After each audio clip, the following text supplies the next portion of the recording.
Hey guys, তোমরা সবাই কেমন আছো? আশা করছি তোমরা সবাই খুব খুব ভালো আছো। তার সঙ্গে আমিও খুব ভালো আছি। তো চলে এলাম অনেকদিন পর তোমাদের সামনে একটা নতুন ভ্লগ ভিডিও নিয়ে। এই ভিডিওটা আমি যখন কলকাতা থেকে মুম্বাই আসছিলাম তখনকার ভিডিও এটা করা ছিল। তাই ভাবলাম চলো তোমাদের সাথে শেয়ার করেই দিই। তো এখানে আমি বিট্টু আর একটা বিট্টুর ফ্রেন্ড আর কি আসছি। তো চলো ভিডিওটা দেখতে থাকো। এখন আমরা আছি কলকাতা এয়ারপোর্টের ভিতরে। তাকাও।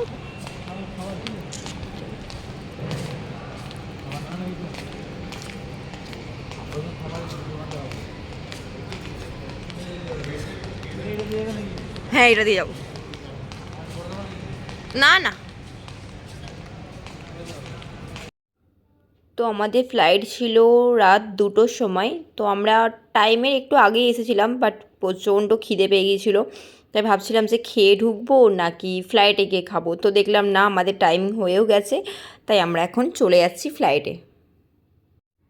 আর বিট্টু আর বিট্টুর ফ্রেন্ড পিছনে পিছনে আসছে, কারণ ওদের হাতে লাগেজ আছে, আমি কোনো লাগেজ নিইনি। আমি শুধু আমার একটা হ্যান্ড ব্যাগ নিয়েছি আর ব্লগ করতে করতে আসছি। তো এখানে এসে দেখলাম গেটের কাছে যে আমাদের গেট ওপেন হয়ে গেছে। তো সবাই লাইনে দাঁড়িয়েছিল, আমরাও লাইনে দাঁড়িয়েছিলাম, অনেক ভিড় ছিল। তাই আমাদের আর খাওয়া হয়নি, যেহেতু গেট খুলে দিয়েছে। তো চলো এবার ফ্লাইটের ভিতরে যাওয়া যাক। তো আমাদের এয়ার ব্রিজ দিয়েছিল, তো এয়ার ব্রিজে হাঁটতে হাঁটতে পুরো আমরা আলা হয়ে গিয়েছিলাম, কারণ অনেকটা হাঁটতে হয়েছিল আমাদের। আমরা এখন ফ্লাইটে যাচ্ছি। অনেক দূর যেতে হবে, তুমি আমাকে আমি ব্লগ করলি বলে হয়েছে।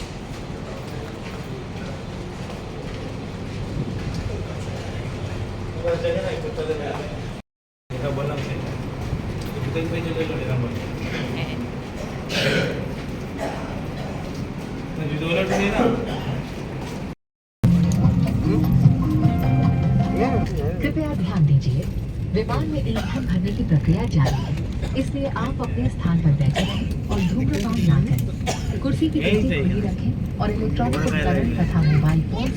আমি এখানে বসে আছি আর ওরা দুজন লুডো খেলছে। দেখো তো তোমাদের লুডোটা।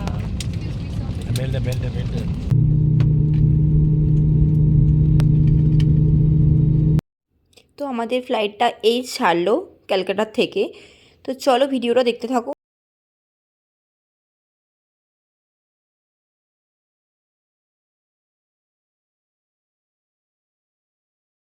তো তোমাদেরকে বললামই যে খিদে পেয়ে গিয়েছে, কিন্তু ফ্লাইটের গেট যেহেতু ওপেন হয়ে গিয়েছিলো তাই তখন আর খাওয়া হয়নি। তাই আমরা ফ্লাইটের মধ্যেই নিয়ে নিয়েছিলাম তিনজন 3টে ম্যাগি, আর তার সাথে ছিল কোক ফ্রি। তিনজনকার 3টে ম্যাগি, একজনকার এক একটা 400 টাকা করে পড়েছিলো। তো তিনটেই 1200 টাকা নিয়েছিল আমাদের। তো কিছু করার নেই, এটা এখন খেতে হবে। তো আমাদেরকে দিয়েও দিয়েছে। তো চলো আগে খাই, প্রচুর খিদে পেয়ে গেছি।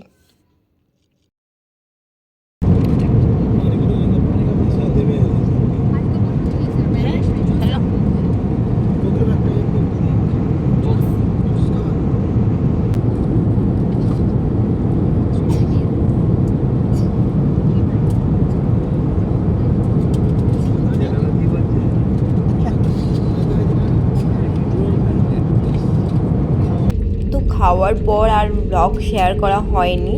তো আমরা এই জাস্ট মুম্বাই এয়ারপোর্টে নামলাম।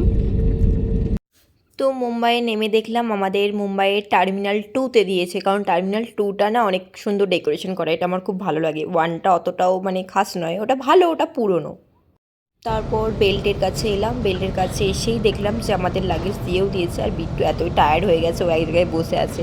আর এখানে বিট্টুর ফ্রেন্ডটা আমাদের লাগেজগুলো আর কি নামাচ্ছিল। তো এই যে অরেঞ্জ কালারের যে লাগেজ, সেটা হচ্ছে আমার, ওর ফ্রেন্ড নামিয়ে দিল। আমাদের অনেক তিনজনকার, তো ভালোই তিনটে তিনটে 6টা লাগেজ ছিল আমাদের, তো সবই ওই নামিয়েছে। তো এয়ারপোর্ট থেকে বাইরে বেরোলাম, এবার আমাদেরকে ক্যাব বুক করতে হবে। তো যে ক্যাবগুলোই বুক করছি সেগুলোই ক্যান্সেল হয়ে যাচ্ছে, কেন কে জানে ওরা ক্যান্সেল করে দিচ্ছে, যেহেতু আমরা আন্ধেরি থেকে মিরার আসবো হয়তো ওই জন্য। তো অনেকক্ষণ ওয়েট করার পর ফাইনালি এসেছে আমাদের একটা।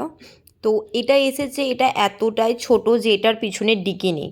তো ভাগ্যিস আমরা দুজন ছিলাম, তো ডিকি নেই বলে পিছনের সিটে আমাদের লাগেজগুলো তুললো বিট্টু, আর আমি বসলাম, আর সামনে ও একটা লাগেজ নিয়ে ও সামনে বসেছিল। তো চলো ভিডিওটা দেখতে থাকো।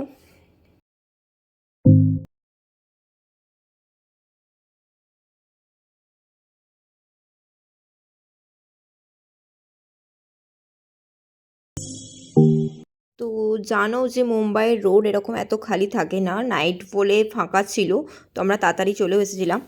তো এই ভিডিওটা আমি এখানেই শেষ করছি। যদি ভিডিওটি ভালো লাগে তাহলে অবশ্যই like, comment, share and subscribe করে দেবে। দেখা হচ্ছে নেক্সট কোনো ব্লগে। বাই।